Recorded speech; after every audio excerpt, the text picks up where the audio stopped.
I'd like to introduce to you now Matthew Milburn, a long-standing member of NATD who trained as a drama teacher and practiced successfully with enormous success for a number of years before eventually becoming a head teacher. He's been a head teacher for 17 years and is currently executive head of Saddleworth School in Oldham. He is going to be speaking to us about drama in education after a pandemic. Matthew. Thanks very much, Guy. Good afternoon, everybody. Drama in education should provide children with a way of knowing themselves and the world in which we live. The events of the last few weeks are, for many of us, confusing and unsettling. The need for adults and children alike to make sense of such events is more urgent than ever. Really effective schooling should be immediate, it should be responsive, and it should take account of what matters to children. Dorothy Heathcote referred to drama as a man in a mess. Perhaps these days we should say that classroom drama should be about a disturbance that needs our attention. There are so many things that need addressing in our world right now. Drama is, of course, a social art form that enables young people to work together, to communicate with one another, to understand alternative perspectives, and to seek to resolve problems and communicate. What could be more dramatic than the final 8 minutes and 46 seconds of George Floyd's life? The extraordinary way in which this event that took place on a street in Minneapolis led to a worldwide expression of outrage and passionate advocacy for human rights is, of course, drama writ large. Young people, white and black, need time and space to unpack what happened, to understand why so many have felt the need to take to the streets. The drama studio should provide the environment where these particular events are explored, where voices can be properly heard, general conclusions drawn, and universal understandings gained. Drama should play part in humanizing young people, in arming them with emotional intelligence. It's one of the very few places in the curriculum where children are asked to socially make sense of their feelings, to work through situations where they have to consider the feelings of others. I defy any person who has properly worked through drama to stand by and watch as a colleague kneels on the neck of a man pinned to the pavement for 8 minutes and 46 seconds. Drama also helps young people to understand their own physicality, of how their own physical actions carry meaning that transcend words. To take the knee holds huge symbolic power. It has become a dramatic action that holds meaning way beyond the physical movement of just kneeling on one leg. Whilst in lockdown, children will have seen people take the knee, but few will have had the chance to consider, discuss, and reflect upon the symbolic meaning. Is it a form of prayer? Is it an insult to white people? What difference does it make within the context? And why does it make Mr. Trump so cross? NATD has been consistent in arguing for a child-centered humanizing curriculum. Maybe in a post-pandemic world, we should argue for a child-centered humanizing education that of course includes curriculum, but also pedagogy and processes of assessment. Some will argue that this pandemic has proved we don't need schools. Many parents have been saying that they've been homeschooling their children during this time of crisis. In reality, the curriculum and assessment has predominantly been determined by the school, not the home. Perhaps a more accurate term would be enabling home learning. There is no doubt that some children will have flourished whilst learning at home. Dare I say, there are children who've learned more in the last 3 months than they did in the previous year. The flexibility to learn at the time and pace that they choose, the freedom to be able to negotiate how they learn, research, and share their ideas using new technologies. There's clearly a place for this more autonomous model. Indeed, Scandinavian models with academic tutors to support the self-study of their students have operated in this way for many years. A key function of any education system should be to empower and nurture autonomy so that children can learn on their own and develop their understanding of the world without relying on the support of family and teachers. However, one huge fear is that home learning attacks the comprehensive ideal that so many of us hold dear and does nothing but widen the achievement gap between well-off and hard-pressed families. Whilst we should cautiously welcome the move to some home learning, we need to be alert and to guard against the dehumanizing impact that it could have. Young people who spend too much time at the computer, tablet or phone and neglect face-to-face human contact will not develop to be sensitive, emotionally literate and compassionate. These are things that drama teaches. The recent crisis in public health has shown the importance of a skill set that enables humanity to work under pressure and navigate difficult, challenging, and emotionally charged situations. This secure grounding in what it is to be human starts at a young age. Babies rapidly become distressed if they do not see a responsive, empathetic smile. That cannot be replicated by an android, a drone, or by asking Alexa. The curriculum for drama should be about young people exploring what it is to be human. It should involve a deep understanding of how drama works as an art form from the inside out, an understanding that should ultimately be informed by the judicious and appropriate use of high quality text. Drama teachers have a huge canon of text to explore, and these should of course be drawn from diverse cultures and historical contexts. In the hands of the very best teachers, the universal themes held in Shakespeare's text shine a light on the world that children are experiencing today. As well as forcing us to fundamentally ask questions of what and how we teach, this pandemic has also made it clearer than ever what a complete nonsense public examinations are.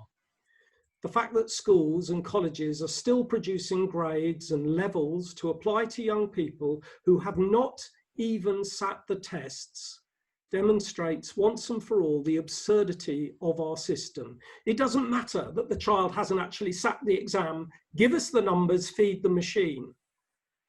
Let's be under no misapprehension. Public exams are not in place for the benefit of the child. Public exams are simply the mechanism by which those in power can measure one learner against another, one school against another, one mat against another, one region against another. They exist because of game theory and the desire to measure public services and hold them to account. In the past, savvy head teachers have understood this. They've sought to fiddle the system, to cheat. We will all have multiple examples of children being asked to resit exams they've already passed, or being cynically off-rolled if those children are going to underachieve. This year, there's no need for such sharp practice and immoral tricks. Schools have been told by the DfE to guess. This year, all schools are sticking their fingers in the air and making the figures up. GCSE and A-level in 2020 are the emperor's new clothes, and we should be using this moment to argue for a proper reform of the system, arguing for much deeper, more genuine personalised assessment of what really matters. For example, a student's ability in drama should be assessed against their understanding of and sensitivity in using the art form of drama, not their ability to write about it. To conclude, this pandemic is our opportunity to stress the centrality of drama in education in a modern schooling system. We should seize the moment to argue for a form of child-centered learning that enables young people to develop emotional intelligence and socially shape their understanding. To sensitively share great texts that have been crafted to shine a light on universal questions that all humans should consider. To argue for an assessment system that is child-centered and invites a student to celebrate what they do know and negotiate what they need to do next to have a true investment in a rich and fulfilling life. Thanks, Guy. Thank you, Matthew.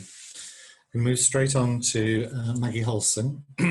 She also is a long-standing member of NATD and the Journal Committee. She's been teaching drama for many, many, many years. and I think it's fair to say is the intellectual driving force and the conscience of NATD. She's also a wonderful teacher. Maggie. Hello, everyone. A cardiologist, Dr. James Stein, recently wrote, "We are social creatures. We need each other. We will survive with and because of each other. Social distancing just means that we connect differently. Being afraid makes us contract and shut each other out. I hope we can fill that space created by fear and contraction with meaningful connections and learn to be less afraid of each other." That's what he said. So what I'm thinking is that in that space created by fear, contraction, we might start thinking that the very thing we crave, company, a hug from a grandparent, the lap of an aunt, the friendly arm of a mate, could be the very thing that will harm us or them. For some of us, this will go deeper and extend to the wider social context where racism waits with its many faces, all of them vicious.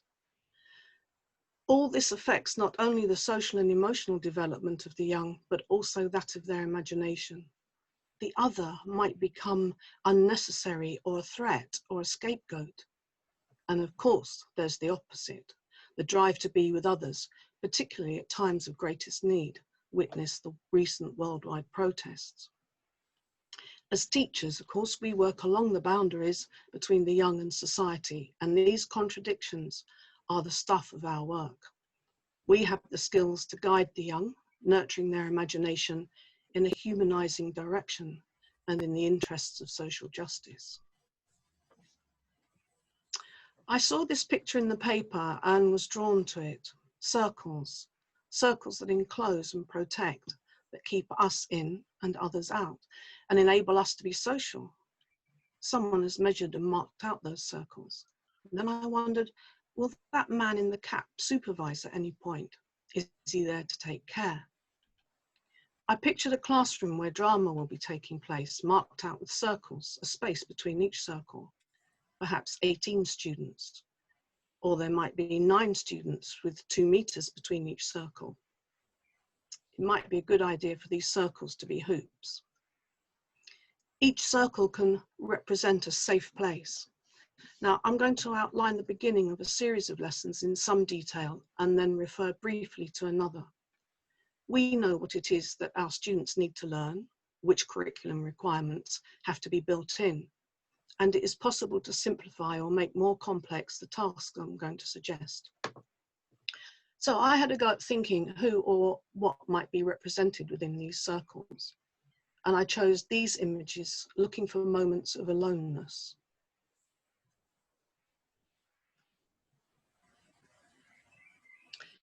And I have selected 2 or 3 of these images to focus on today. The first is the baby elephant fallen in a hole. We begin with open-ended questions where students develop commitment to communication. As the questions progress, the teacher's responses indicate that this is a baby to be rescued. She de-scaffolds any search for blame, but at this stage, every question is considered. The next step is to enable the students to respond to each other. The teacher reads a letter from a client commissioning a responsible team of rangers to rescue the baby elephant. The aim of the class is to rescue the baby. The aim that the teacher has is to increase the social health, confidence, well-being, excuse me, and ability of the class. The safety of the elephant is a metaphor for the safety of the students. An elephant is heavy, so it's not necessarily going to be easy, but then it is a baby elephant, so maybe we can manage it. Encouraging the children to begin to work together as a responsible team. The letter has come from locals asking for help from the rangers. The herd that this baby belongs to won't move on without the baby, and the locals think the herd might threaten their crops. The students are then invited to write something about themselves as rangers, perhaps on small whiteboards that they can hold up to show their nearest classmate, perhaps reading each other's writing out aloud, with the teacher coaching against stereotype. The next task aims to connect the students in groups with each other. The teacher places the picture or a representation of the baby elephant between 4 circles, It's as though they are stood around the whole.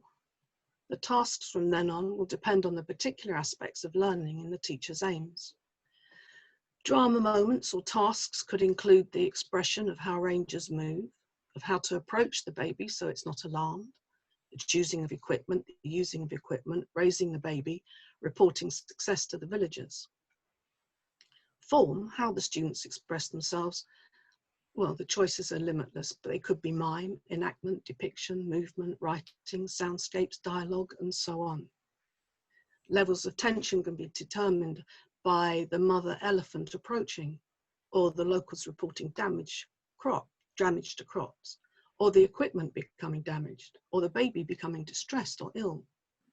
And the emphasis throughout is on groups, the team, the herd, the villagers. Everything is about the people in a group, helping and creating safety, supporting one who is alone in times of trouble. There is another side to times of trouble, the threat of illness, incapacity, and death. And a teacher might know that her students want or need to consider these. Of course, we would only do this within a protective fiction. So a class might be studying a text for analysis or for performance.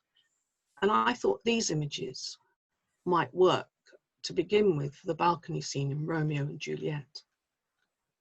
In approaching the character of Juliet, the picture of the free runner might offer an adventurous, outgoing Juliet away from unhelpful stereotypes, a Juliet who has strengths. Students are paired and after reading the extract begin to develop a portrayal of the character. Sitting in their hoops, they lift and hold the edges of the hoops as though looking through a mirror. And as one takes A and the other B, they can use call and response movement to develop a portrayal of Juliet. If it helps, the teacher could speak some of the lines as the pairs move. After subsequent verbal analysis of what they have discovered, the pair then devise or rehearse a portrayal of Juliet in the tomb scene and how she faces death. The hoop can be used to represent something to step through or a mirror of society. Thank you. Thank you, Maggie. I'm going to go straight on to Ellen Green now. So Ellen has been a curriculum leader for drama at Saddleworth School in Oldham for the past 4 years. And previous to that, she was head of drama and head of faculty in other schools in Huddersfield and Barnsley. She's a lovely person and a wonderful teacher. Ellen, are you there? Yes. Yeah, thank you, Guy. Thanks, Maggie, as well. I'll just wait until I've got my screen up here. Lovely. So following on from Maggie, I've selected 4 different stimuli or starting points for drama that might be useful for using with young people in the classroom. I focused obviously on the pandemic and this period of lockdown and what I feel children are going to need on their return to school. So it's very unclear at the moment what might happen when we return to school in September, and it's a real challenge to plan for. And it's unlikely that we're going to be able to provide the same opportunities for creating microclimates, communities in the classroom. But we do know that pupils have missed out on that classroom interaction and discussion and questioning, building relationships, oracy, vocabulary development. And we also know that contagious diseases are a medical and narrative event. So students are going to need help exploring, coming to terms with what's happened. And we need to be concerned with their well-being and what anxiety or trauma that they might have experienced. So I picked out a few stimulus photographs from the lockdown that I think cover some of what young people are going to want to explore and understand further. And their potential starting point, I haven't developed them like Maggie into lessons. I'm just going to throw them out there. I'm going to cover 2 or 3 questions that I raised by each one. So hopefully this will work.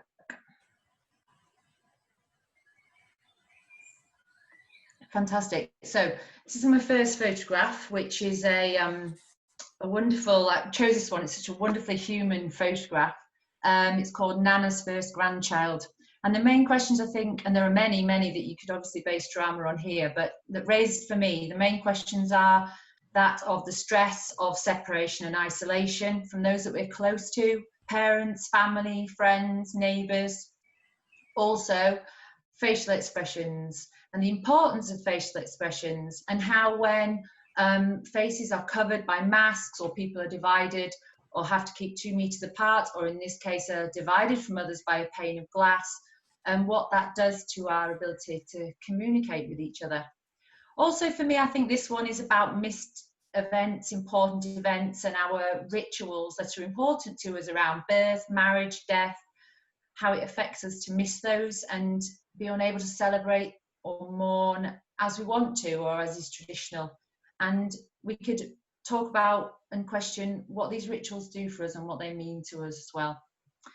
Fantastic. Let's move on. Very famous cover, the Daily Star. Matthew pointed out earlier he looks a little bit like Dominic Cummings. But I've chosen this one because I think this one ties in with something that kids are very interested in, which is rules. And it raises a lot of questions about rules. Why do we need them? What might happen without them? Does everyone need to follow the rules? What happens if people don't follow the rules? Also, role models, and the importance of role models and their responsibilities. Do leaders, do those in power, do rule makers need to follow the rules? Should not they be the ones that are following the rules more carefully, setting an example? Because we've seen how much anger and mistrust it can cause if they don't. But also we could look at being judgmental, judging others, which is very easy to do at this time. Can we understand why somebody might break the rules?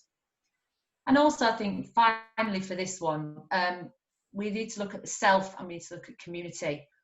Does one person thinking the rules don't apply to them then cause more people to break the rules themselves? Social norms around doing the right thing can be very fragile, and that links directly to students' experience of rules in school. I put an extra stimulus in here which ties into that one, so I'm going to move on. Selected this photograph, which is called Woman Cleaning Leeds Station, and I think this photograph's interesting in many different ways. Something that's been very new to us, I think, since the lockdown is how vitally important we now realise key workers are, and this appreciation for key workers, and the understanding of the roles that they play in society, and many of these roles previously seen as possibly very low status roles like cleaning, caring, possibly even nursing, that now have much increased importance. And it's interesting to know how many Black, Asian, minority ethnic people occupy key worker roles in the NHS and in social care, and have therefore been more exposed to COVID-19. Another question raised here might be that of race and discrimination. The racism and discrimination suffered by Black, Asian, minority ethnic people has contributed to a higher death rate from COVID-19 in these communities. And we could look at how the pandemic maybe has exposed and exacerbated long-standing inequalities in our society. This is also an excellent way into what a couple of people have mentioned already, the exploration of the Black Lives Matter and the recent situation in the United States, and looking at racism and discrimination there. Something that we're absolutely going to have to explore as drama teachers. And my final photograph, it's quite an unnerving photograph, and immediately made me think very much about several things. How do we stay human or be human in an unhuman situation like this? And we can link this directly to students' experiences, what's been happening in school, maybe at lunchtime or in lessons, keeping that 2-meter distance. This is the Vauxhall car factory workers on a break time. in lockdown experiences as well, when we've been, and when the students have been maybe outside having their one daily piece of exercise, how we have to keep a 2-meter distance from people. We can see these people with their 2-meter distance, was very strange and unnerving. And yet also I found on my walks maybe that people were reaching out a little bit more over that divide and wanting to talk and have that connection a little bit more than perhaps before. This photo also might link to loneliness and isolation for the students and how they might be feeling that, their isolation from family and friends, worry over relatives who are isolated, and how as a society we have developed ways very quickly to overcome that, or try to overcome it to an extent. And look at those issues of how important is human contact and what does it provide for us. This photo also made me think about the future and the questions about the future. Short-term future, what will that be like? Long-term future, what will that be like? And I wondered, perhaps could we link this to text or films as teachers? Can we use dystopian or pandemic fiction to hold a mirror up to the experience, the fears that we're having right now, and explore possible responses with our students that way? We know that representation of contagious diseases allows us to explore those non-medical dimensions of the fear, perhaps without it being too close to the pupils' personal experiences. And then also something, linking back to something that Maggie said earlier, in the fear of outsiders. And this photo raises questions for me about our individual bodies being connected to the collective body, and we can't extricate ourselves from that. And how left unchecked, this fear of outsiders can lead to discriminatory behaviour or racism. So I've just shared with you a few photographs there. And just to finish, got about a minute. No one knows what the classroom's going to be like in September or January. And there are scenarios that are possible, everyone being back full time, no one being back, maybe a 50-50% timetable. So it's a real planning challenge, but we need to somehow try to figure out how to have these deep learning experiences or this, and blend that with the online learning from home, with the face-to-face learning that hopefully we're going to get soon at school, and how we can do that. And how to keep our students engaged. So I think that is, I'm going to leave there with that, because I think that that's going to be our main challenge as classroom practitioners now. Thank you, Guy. Thank you, Ellen. Thank you very much indeed. And thank you to Matthew and Maggie as well. All three of you are now going to be active for the remaining minute and a half. So I'm just going to select one question here, and that's, and I guess all three of you have spoken about being, how do we as human beings connect in a world which is disconnected? Not to say we weren't disconnected before, but you know, that's the context within which we're working. Maggie's already offered us a text, and the question was, is there a text that you think can concretely hold that for us? Is there a text that would work well with social distance? I'll start with you, Matthew, if that's okay. Off the top of my head, can't think of one. I'd want to start with where the child is at rather than just come with a text. So any text that I'd want to work with would be born out of a discussion with young people about where they are at right now. So it's a bit of a cop-out, but I'd want to start with the children rather than with a text. It's a very good point. Maggie? I think you would start with any text and then explore that question through that text. Sometimes we don't have any choice of the text that we have to work with. So I think it's about adapting yourself to be able to approach those questions through the curriculum requirements that you may have placed on you. So beginning to look how characters, what happens if you put the characters a long way away from each other? Very simple stuff. What happens if they begin to work too closely. So, as I say, I think it's about approaching every text with that question in mind.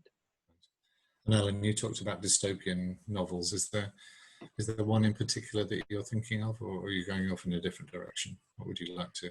What would you be working on?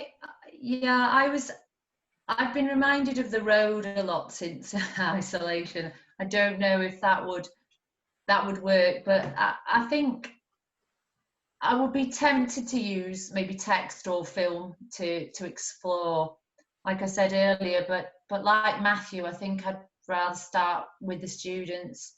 But The Road is something that came to mind when I was thinking about this. The Cormac McCarthy novel. Yeah. Okay. Right, that is all the time that we've got, I'm afraid.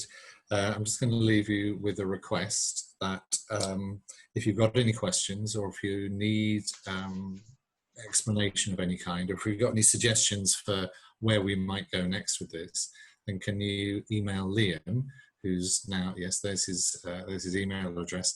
If you could send questions to chair@natd.eu, that would be fantastic. And it only remains for me to thank Liam behind the scenes, Matthew, Maggie and Ellen for their fantastic thought-provoking contributions today, and to thank all of you, all 55 of you, for attending today. And we hope to see you soon. Thank you very much indeed.